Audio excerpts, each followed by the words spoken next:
êtres vivants sur notre chère planète incarnent de manière éloquente l'extraordinaire capacité de l'univers à créer un équilibre parfait et à faire ensuite ce à quoi la vie est destinée, prospérer.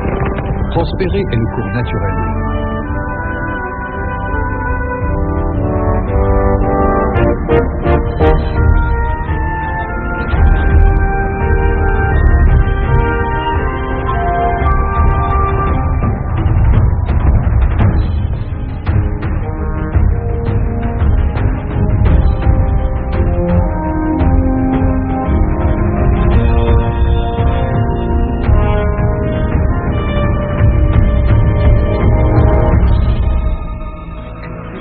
Penchons-nous sur ce qui représente sûrement l'une des plus grandes merveilles de ce monde.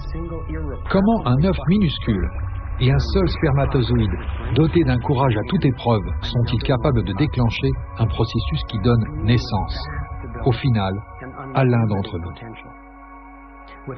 Un être aux capacités multiples et au potentiel illimité, pourvu d'un cerveau capable d'une réflexion autonome complexe et en constante progression, de jambes pour danser et courir, et de doigts assez habiles pour traiter un panier, jouer du violon ou caresser un visage. Si la nature nous enseigne une chose, c'est bien que la vie est censée fonctionner, et que, comme toute chose vivante, notre but est de prospérer.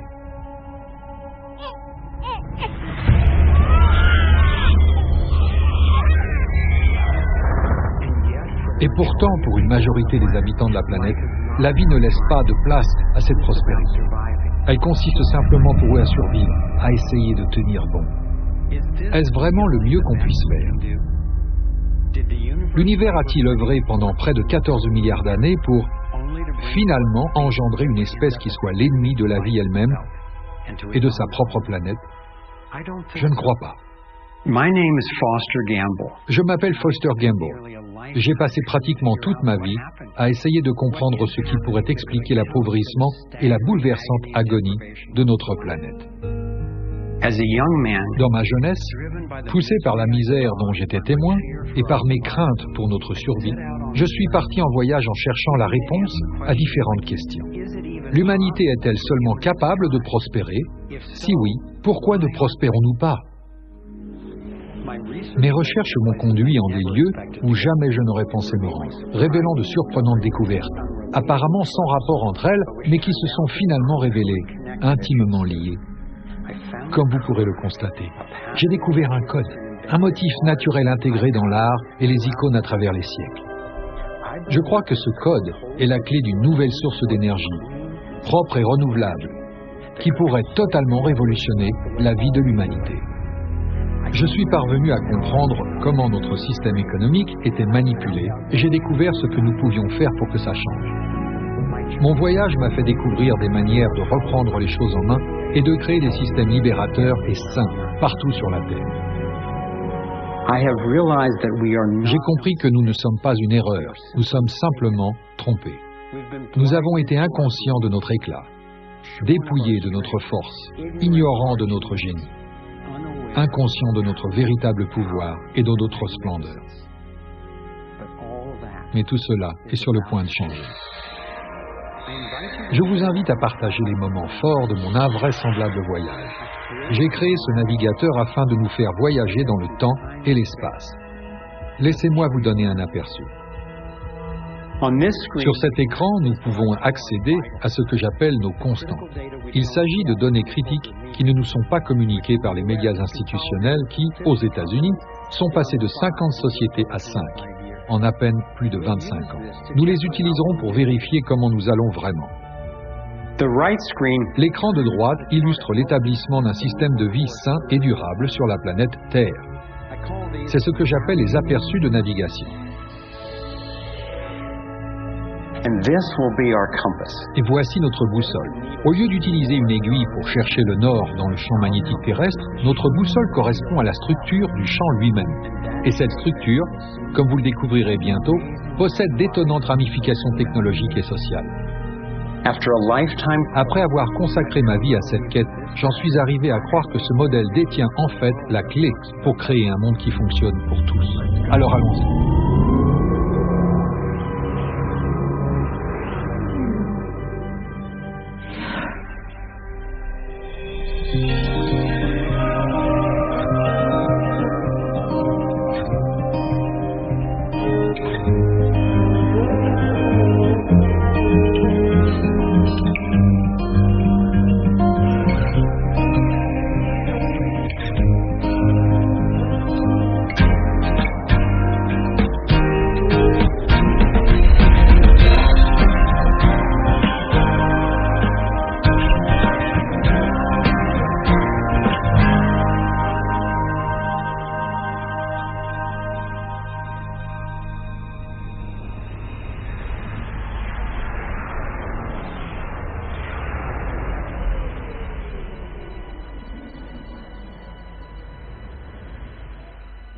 J'ai grandi dans un monde de privilèges et de pouvoir. J'ai suivi des cours dans des écoles privées d'élite, puis à l'université de Princeton.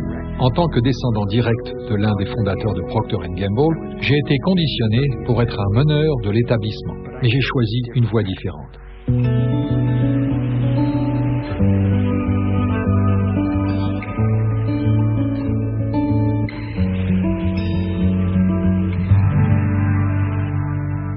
J'ai commencé à en prendre conscience quand j'étais à l'école primaire. Les adultes m'enseignaient qu'en cas d'explosion nucléaire, je devais, pour me protéger, me cacher sous mon bureau et couvrir ma tête. C'est là que j'ai commencé à me poser de sérieuses questions. Quelques années plus tard, j'ai fait l'expérience directe de l'énergie universelle. Cela s'est produit un jour alors que je regardais par la fenêtre du bus qui m'emmenait à l'école. J'ai eu la vision d'une forme tourbillonnante et j'ai compris que le flux d'énergie que je voyais était le même dans un atome que dans notre système solaire tout entier. J'ai profondément ressenti que j'étais également, d'une certaine manière, constitué sur la base de ce même modèle. C'est cette vision qui, à l'origine, m'a donné goût à la science et m'a poussé à essayer de comprendre comment l'univers fonctionne et comment les humains trouvent leur place dans ce modèle global d'énergie vitale. Des années plus tard, j'ai appris que la forme que j'avais vue est connue de certains membres de la communauté scientifique. Il s'avère qu'en 1921, Albert Einstein a reçu le prix Nobel pour avoir découvert que lorsque de l'énergie est libérée dans l'univers, de la plénitude en émerge. Ce modèle nous en dit vraiment long sur la manière dont la vie évolue. Considérant les merveilles immuables de la création à travers l'univers et le caractère non viable de tant de systèmes humains, je me suis dit qu'apprendre comment l'univers crée et encourage la vie pourrait se révéler très utile. Chacun de ces paquets d'ondes de plénitude qu'Einstein a découvert, que l'on appelle quantum, ou dans ce cas un photon, est constitué de ce qui l'entoure, mais en reste distinct, tel un tourbillon dans l'eau. Ces paquets ont toujours la même forme, quelle que soit leur taille. De manière surprenante, ils ont un lien avec des questions apparemment sans rapport, comme la guerre au Moyen-Orient, l'effondrement financier global et comment obtenir justice pour tous. Nous sommes sur le point de découvrir comment. Les mathématiciens nomment ce modèle le tor. Dans un tor, l'énergie arrive par une extrémité, circule autour du centre et ressort par l'autre extrémité. Un tor est équilibré, autorégulé et toujours entier. Officiellement, c'est le scientifique et inventeur Arthur Young qui m'a, le premier, présenté le tor. Le futuristique Duane Elgin explique comment le tor constitue le modèle primaire utilisé par la nature pour la vie à tout niveau. L'évolution implique de s'ouvrir, se déployer. La question est donc la suivante. Qu'est-ce que l'univers déploie ? Ce que l'univers déploie, ce sont des systèmes auto-organisés, et vous pouvez le constater à tout niveau. Un système auto-organisé est un terme technique utilisé pour décrire simplement un système qui se connaît lui-même en profondeur. Nous pouvons voir et observer ces formes auto-organisées partout dans la nature. Nous les trouvons sur la coupe transversale d'une orange ou d'une pomme. Nous les observons dans la nature dynamique d'une tornade. Nous les voyons dans le champ magnétique autour de la Terre et dans un champ magnétique similaire autour d'un individu. Nous pouvons le voir dans la structure d'une galaxie spirale tout entière. Nous pouvons l'observer dans la structure d'un petit atome. À toutes les échelles et au cours de toute son histoire, l'univers a un projet unique, cultiver des tors. L'univers est une usine qui cultive des tors.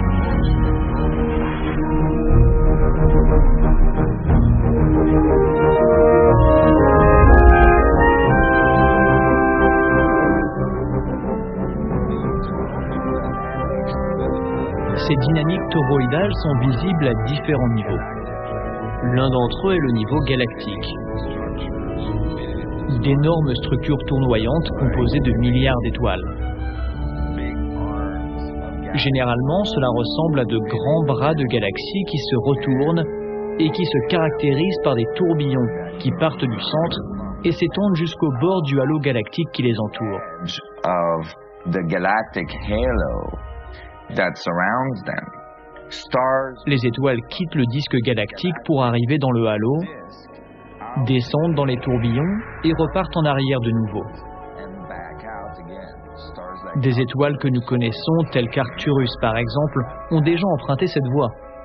that's the approach Cette description s'applique même à l'atmosphère de notre planète. of our planet. Les conditions météorologiques partent du pôle Nord pour descendre à l'équateur, puis font marche arrière.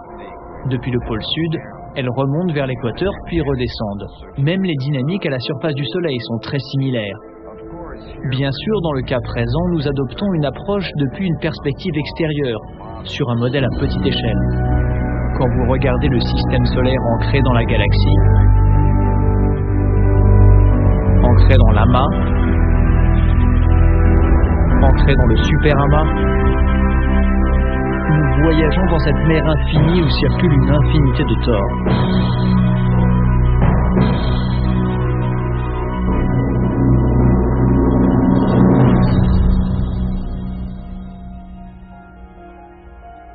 The torus is like the breath of the universe. Le tor est comparable à la respiration de l'univers.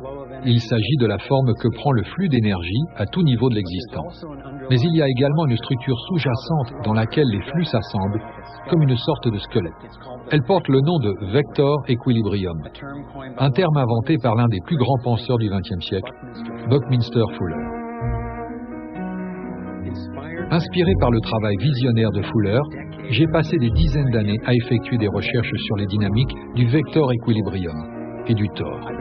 Le potentiel de la forme d'énergie toroïdale m'a tellement subjugué qu'en 1997, j'ai cofondé un groupe de réflexion multidisciplinaire, le Symposium Sequoia, afin d'étudier ce modèle et d'explorer ses applications. Les recherches que nous avons cumulées m'ont convaincu que le tor et le vector equilibrium sont des modèles primaires fondamentaux pour la création de l'univers à tout niveau. At the Sequoia Symposium gathering, Lors des réunions du Symposium Sequoia, j'ai appris que certains inventeurs prétendaient utiliser la dynamique du tor comme point de départ pour des appareils générant de l'énergie sans combustion. Ce progrès révolutionnaire, ouvrant sur ce qui est parfois appelé point zéro, radiant ou encore énergie libre, est désormais plus simplement appelé technologie de la nouvelle énergie. given that so much of the suffering Puisque la souffrance dans notre monde résulte si souvent du manque d'accès à l'énergie, j'ai réalisé qu'une énergie gratuite, illimitée et propre constituerait l'une des avancées les plus marquantes de l'histoire. Plus qu'améliorer, cela pourrait carrément transformer la qualité de la vie sur cette planète. J'ai donc commencé à me demander qui d'autre avait connaissance de ce modèle, de cette puissante source d'énergie potentielle. Lors du symposium, des scientifiques m'ont montré comment le tor avait été encodé par différentes cultures depuis des millénaires. Apparemment, les cultures ancestrales ont ancré ce code dans les formes les plus durables dont elles disposaient, dans les histoires, les icônes, les alphabets et les constructions. Nous voici sur l'un des plus vieux sites sacrés du monde, le temple d'Osiris à Abydos, en Égypte. Very little writing is found in the Très peu d'écrits ont été trouvés dans le temple d'Osiris. There is one Cependant, il existe une information très importante dans ce temple, sous la forme d'un dessin à peine visible, mais clair et précis. drawing Il n'est pas gravé dans la roche, etched into the rock. il n'est pas sculpté. De manière extraordinaire, il est brûlé dans la structure atomique de la roche. Of the rock in some extraordinary way. Nassim has decoded the Osirian Nassim a décodé le symbole d'Osiris en 3 dimensions. Étant donné que notre monde n'est pas en 2 dimensions, il est logique que les codes donnant des informations à son sujet ne soient pas limités à des représentations plates. Sa version tridimensionnelle du symbole d'Osiris commence par le vector equilibrium, un champ de force parfaitement équilibré, avec 12 lignes d'énergie égales qui rayonnent. Elle stabilise son centre comme les 12 rayons d'une roue.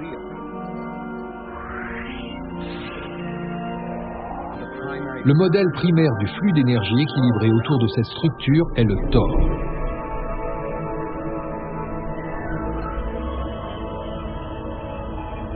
Nous passons maintenant au niveau suivant, plus vaste, avec un total de 64 pyramides appelées tétraèdres. Si nous plaçons des sphères dans la représentation du champ d'énergie toroïdal entourant chacune des pyramides, et que nous écartons les pyramides, nous nous retrouvons avec une matrice qui, étonnamment, se superpose exactement à l'icône d'Osiris, un modèle en 3 dimensions de celui brûlé dans le mur du temple égyptien il y a des milliers d'années. Maintenant, changeons de continent, passons de l'Égypte à la Chine, où la même géométrie apparaît sur un autre site sacré construit en 1420. Then you go to the Forbidden City. Rendons-nous à la cité interdite, où résident les dieux du soleil, et où l'on trouve à l'entrée les chiens fous, gardiens de la connaissance. Ils gardent la connaissance sous leurs pattes. La même géométrie de 64 unités d'énergie est de nouveau encodée. Je me suis alors demandé si le fait que le même dessin apparaisse dans des lieux importants sur 2 continents différents était une simple coïncidence. Mais ensuite, Nassim m'a montré que cette géométrie de 64 unités d'énergie est encodée dans différentes cultures tout au long des siècles, partout dans le monde. L'arbre de vie kabbalistique hébreu crée également une structure identique, le vector equilibrium, qui est de nouveau intégré à chaque niveau. L'antique sagesse chinoise intitulée Yi Jing est basée sur 64 hexagrammes, symboles composés d'une série de 6 lignes, certaines continues, d'autres cassées. Ceux-ci, une fois assemblés comme les 6 bords d'un tétraèdre, forment le cristal à 64 tétraèdres.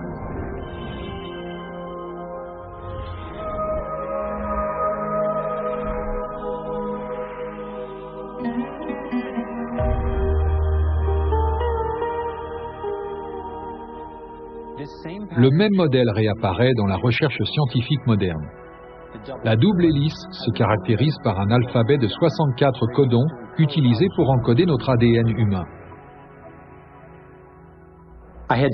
J'avais constaté que la connaissance de la géométrie vivante de l'univers était très avancée il y a des milliers d'années. Mais comment donc pouvait-il en savoir autant? La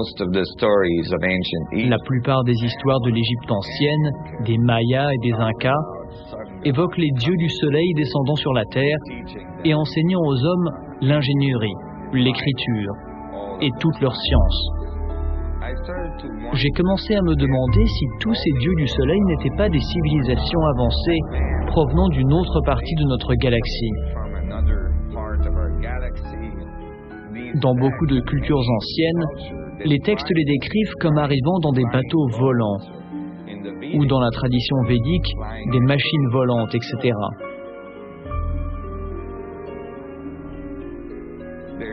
La venue de ces dieux du soleil a été mentionnée à maintes reprises à travers l'histoire.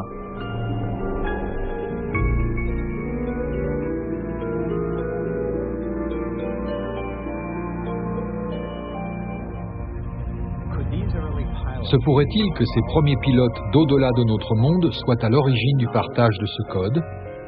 Se pourrait-il qu'ils exploitent vraiment son pouvoir pour se propulser à travers le cosmos? Je ne pensais pas que mes recherches me mèneraient jusque-là, et ces notions ont ébranlé mon univers. Mais Nassim disposait de preuves imposantes pour appuyer ses théories, et je ne voyais pas d'autre moyen rationnel permettant d'expliquer que des concepts mathématiques et physiques avancés remontent à plus de 3000 ans.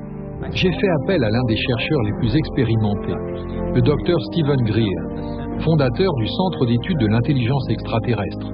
Il a mené des centaines d'entretiens avec des témoins militaires et gouvernementaux haut placés.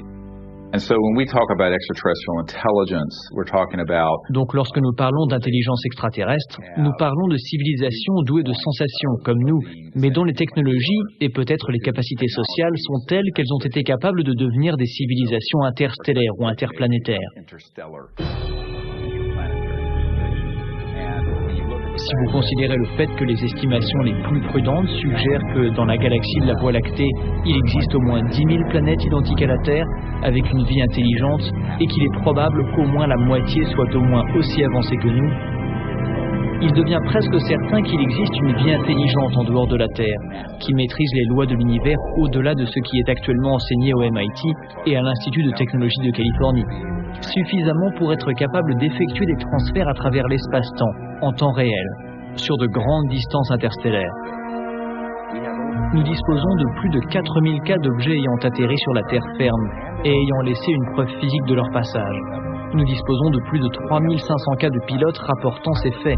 Nous disposons de centaines de cas, y compris celui du plus éminent chercheur de l'administration fédérale de l'aviation civile américaine, John Callahan, ainsi que de nombreux autres opérateurs ayant pu suivre sur radar ces objets parcourant des dizaines de milliers de kilomètres par heure ou se dématérialisant et réapparaissant ensuite à un autre endroit du ciel. Oui, il y a bien eu visite extraterrestre. Il y a eu des vaisseaux écrasés. Il y a eu des matériaux et des corps récupérés. Nous sommes en contact avec des étrangers qui ne viennent pas d'un autre pays, mais d'un système solaire différent. Et j'ai été complice de cela. J'ai vu des documents faisant référence au Roosevelt rapportant plusieurs exemples d'objets volants non identifiés, et ce particulièrement après le chargement à bord d'armes nucléaires. Et mon commandant m'a dit, « Jordan, qu'as-tu dans ton journal de bord? Ce n'est jamais arrivé. » Les membres d'équipage qui étaient de service ainsi que ceux qui venaient de terminer ont tous vu l'OVNI voler en plein ciel. C'était un objet métallique circulaire et d'après ce que j'ai compris, les missiles étaient à l'arrêt. Cela signifie qu'ils étaient hors service. Quelque chose avait mis ces missiles hors service. Maintenant, rappelez-vous, ces objets volent à plusieurs milliers de kilomètres par heure. Cette chose tire un faisceau lumineux vers l'ogive, la touche, puis repart dans les airs. Alors que nous sommes tous ébahis, elle tire à nouveau, fait le tour, tire encore, puis encore, et disparaît comme elle est venue, et l'ogive est HS. À ce moment-là, nous avons eu la sensation d'avoir été en présence d'extraterrestres. Ils ont pris le film, ont dévidé la pellicule jusqu'à l'endroit où apparaissait l'OVNI, puis ils ont pris une paire de ciseaux et ils ont coupé. Ils ont mis cette partie sur une autre bobine et l'ont rangée dans leur porte-documents. Ils ont rendu le reste du film au Major Mandsman et lui ont dit « Pas besoin de vous rappeler, Major Mandsman, la gravité d'une atteinte à la sécurité nationale, n'est-ce pas? Nous considérons que l'incident est clos. » Allez raconter que vous avez été impliqué dans un incident avec un OVNI. On vous regardera en se disant qu'on ferait mieux de vous passer la camisole.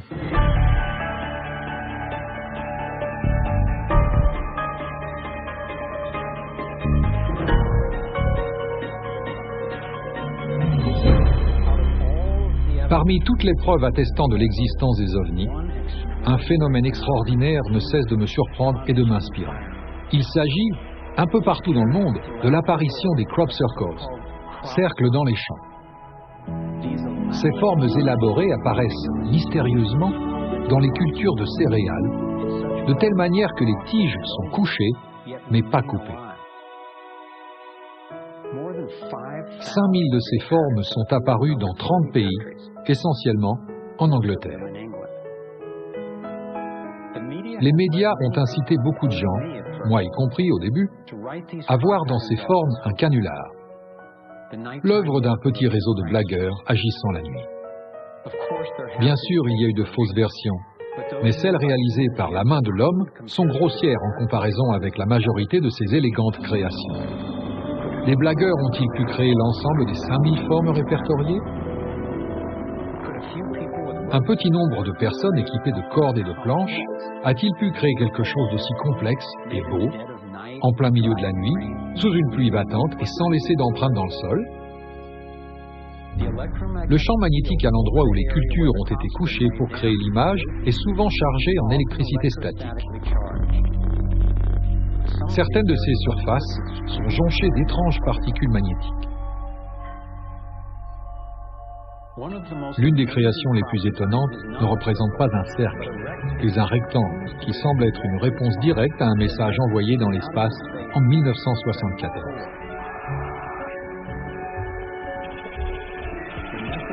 Le message était un signal radio indiquant la localisation de notre planète dans le système solaire et la présence des terriens, envoyé dans l'espoir qu'il puisse être reçu et interprété par une intelligence extraterrestre.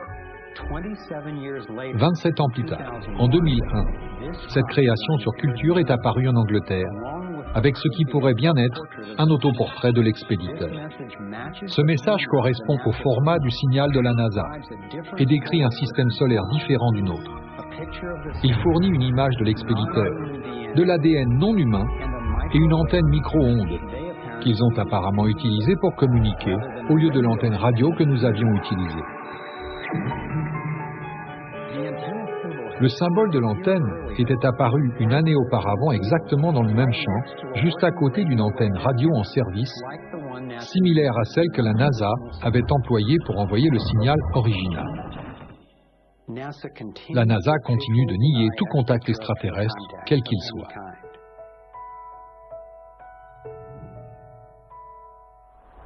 Et pourtant, année après année, ces créations spectaculaires apparaissent.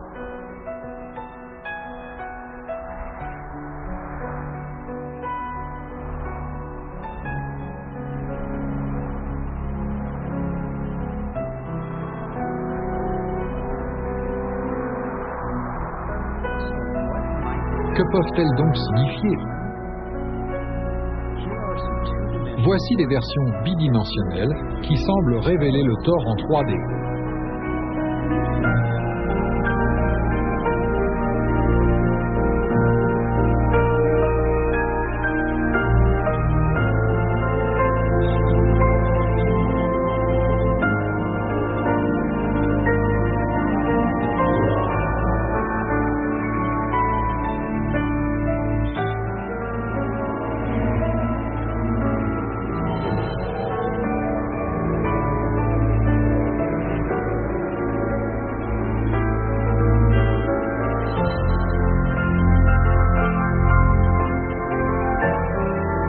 Et ici, nous avons le vecteur équilibré.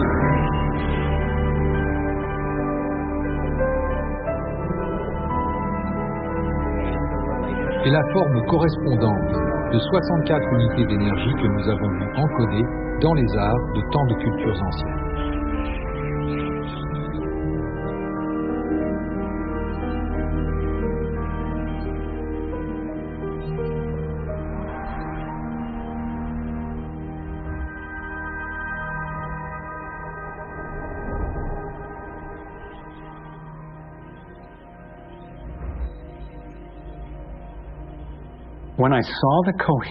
Lorsque j'ai constaté la cohérence entre les crop circles et les encodages antiques, j'ai pensé sans me préoccuper de qui les avait créés et de leur provenance, que ces dessins devaient avoir un rôle important.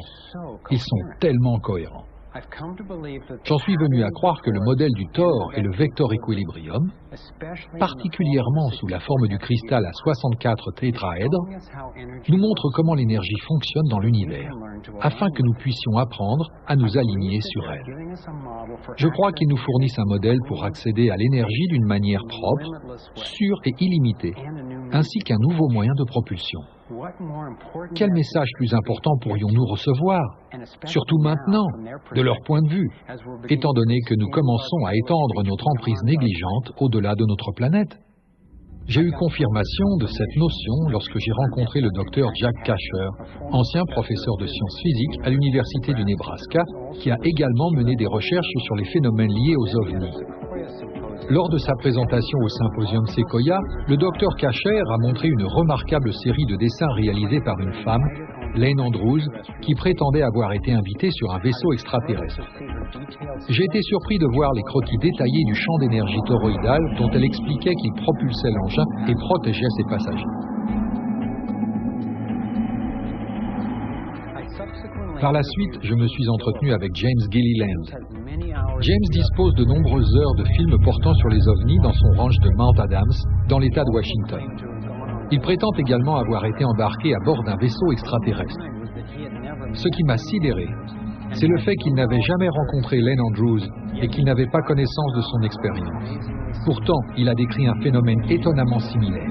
De nombreux vaisseaux pourvus d'anneaux de lumière tournoyants.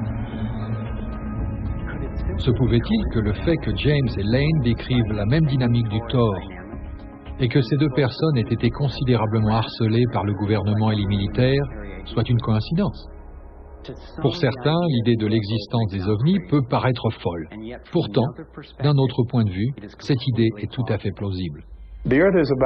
La Terre est âgée de 4,5 milliards d'années, soit 4500 millions d'années.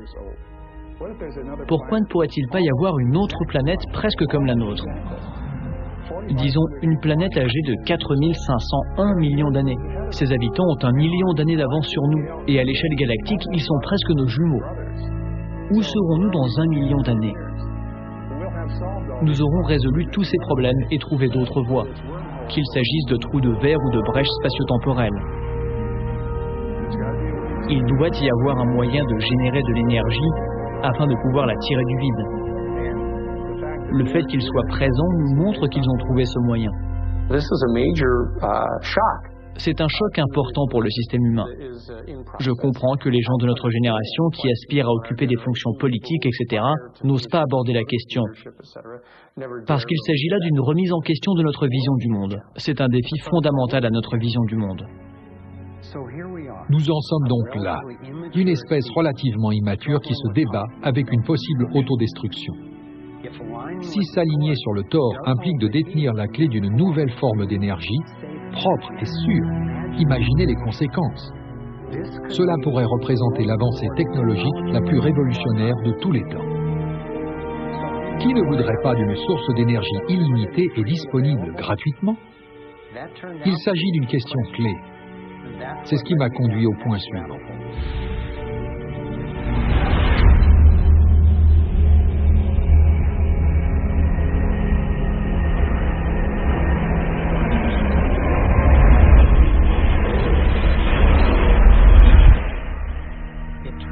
Il s'avère que les scientifiques, depuis le début des années 1900, ont mis au point des méthodes alternatives pour accéder à l'électricité sans combustion. Nikola Tesla a cru qu'il avait découvert ce qu'il appelait l'énergie radiante. Beaucoup de scientifiques pensent qu'il a introduit ce qu'on appelle aujourd'hui l'énergie libre. Mais avant que Tesla n'arrive au terme de son projet, son financier et banquier JP Morgan, qui détenait le monopole du cuivre utilisé pour fabriquer les lignes électriques, reconnut que l'invention de Tesla pouvait émettre de l'électricité sans câble et il cessa de financer Tesla. Le laboratoire de Tesla fut réduit en cendres et Tesla fut mis à l'écart. Tout ça parce qu'il avait essayé de mettre en œuvre sa vision d'une énergie illimitée pour tous. Un inventeur contemporain, Adam Tromley, a été inspiré par le travail de Tesla et par les possibilités liées au tort. Tromley a construit une dynamo, un générateur de courant direct pouvant récupérer l'énergie électrique directement dans l'air. Nous voulions démontrer qu'en imitant le champ magnétique d'une planète et en faisant tourner ce dispositif, nous pouvions créer une dynamo qui fonctionne. Et dans les faits, cela a fonctionné. Cela fonctionne. Lorsque nous contemplons la nature, Jupiter ou une dynamo telle que la Terre tournant dans l'espace, on parle fondamentalement d'un aimant qui évolue dans l'espace. Les lignes de flux de l'aimant se répandent dans ce modèle toroïdal du champ magnétique. Il s'étire et se contracte également. Il respire. Il absorbe littéralement l'énergie de l'espace et la transforme.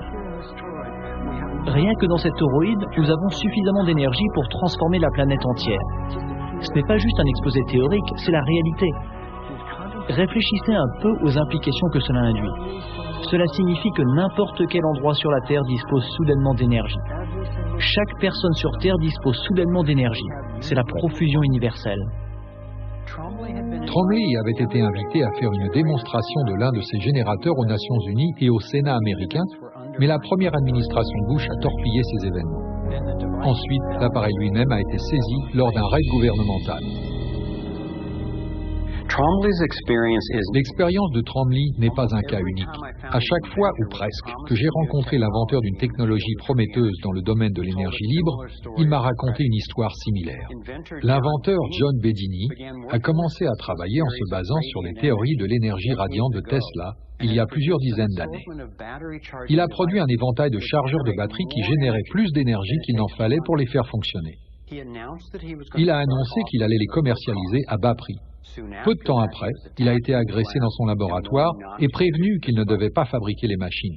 Pour sa propre sécurité, il a dû abandonner l'idée de commercialiser des appareils à énergie libre. Tous ces dispositifs proviennent de laboratoires que j'ai personnellement visités.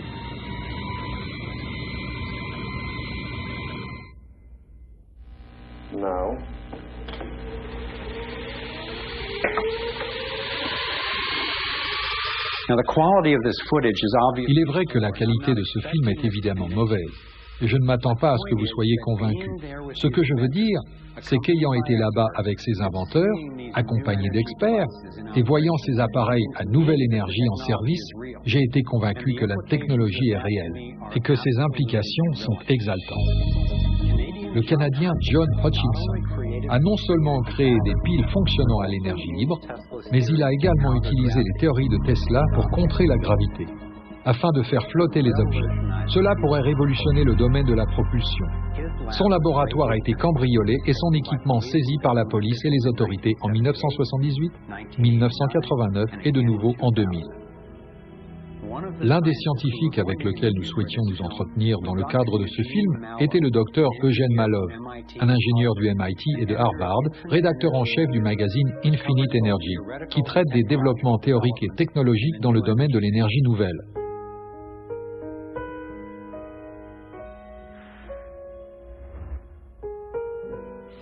Dr Malov a été mystérieusement battu à mort en 2004. Si ces inventeurs étaient tous des blagueurs et des charlatans, je me suis demandé pourquoi ils avaient été supprimés de manière si brutale et systématique. J'ai demandé à Adam Trombley, l'inventeur de l'énergie libre, pourquoi il pensait que cette technologie était en cours de suppression et si le phénomène des ovnis y était lié. Plusieurs militaires importants ont pris des risques majeurs en disant « oui, ces choses sont réelles ». Pourquoi pensez-vous que le complexe militaro-industriel ne veut pas entendre parler de ça? Parce que cela vous pousse à vous demander quel type de technologie se cache derrière. Tout tient à cela. La suppression du phénomène des ovnis va de pair avec celle de ce qu'on appelle l'énergie libre. L'énergie est extraite de la structure de l'espace qui nous entoure, ce qui signifie qu'elle ne peut être mesurée.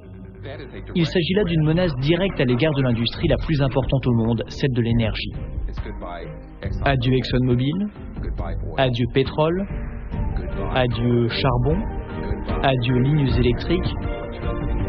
Tout cela serait du passé. Malheureusement, il s'agit d'une tirelire de quelques 200 000 milliards de dollars. Les réserves avérées de pétrole, de gaz et de charbon sont estimées à 200 000 milliards de dollars.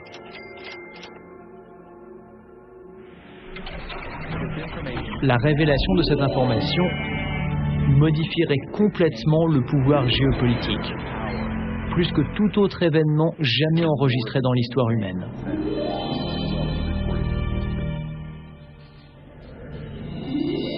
Et cela se produirait en une génération. J'ai commencé à étudier ces solutions révolutionnaires, et à ma grande surprise, beaucoup ont été éprouvées dans des centaines de laboratoires à travers le monde. Pourtant, elles n'ont pas vraiment vu le jour. Plutôt que de faire entrer les choses en collision et d'essayer d'en contrôler l'explosion, ces nouvelles technologies comptent sur l'harmonisation, la composition avec ce qui existe naturellement. Le dénominateur commun de l'ensemble des dispositifs à énergie libre que j'ai vus est qu'ils imitent, d'une manière ou d'une autre, la forme d'énergie du tort. Vous n'avez pas besoin de croire en la technologie de l'énergie libre pour vous inquiéter de la répression des idées et des inventions. Je me suis dit, quelle meilleure manière de justifier notre dépendance au pétrole, au charbon, au nucléaire et aux autres technologies dangereuses et impropres que de prétendre qu'il n'existe pas d'alternative meilleure et moins chère.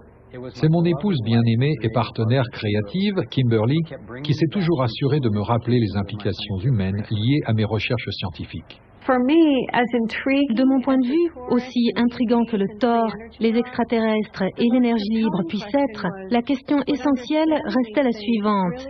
Est-ce que la compréhension de ces choses aiderait vraiment à alléger les souffrances humaines?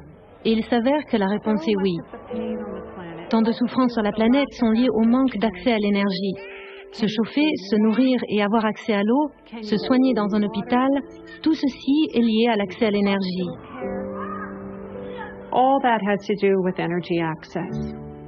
S'il existe un modèle fondamental dont je pense que l'évolution serait efficace et qui nous permettrait de créer de nouvelles technologies afin de résoudre ces problèmes, alors cela vaut la peine que j'ouvre mon esprit à ces sujets socialement tabous. Si les technologies de la nouvelle énergie étaient mises à disposition gratuitement à travers le monde, le changement serait profond. Il affecterait chacun d'entre nous et serait applicable partout. Ces technologies représentent la chose la plus importante qui se soit produite dans l'histoire du monde. Donc, étant donné les enjeux, j'ai décidé de me poser les questions suivantes. Qui profite de la suppression de la recherche scientifique? Qui pourrait voir sa richesse et son pouvoir menacés par l'accès à une énergie propre et gratuite? À qui profite un monde où si peu possède tant, et inversement? En tant que chercheur indépendant, j'ai suivi l'une des règles fondamentales du journalisme d'investigation. Si une histoire n'a pas de sens, suivez l'argent.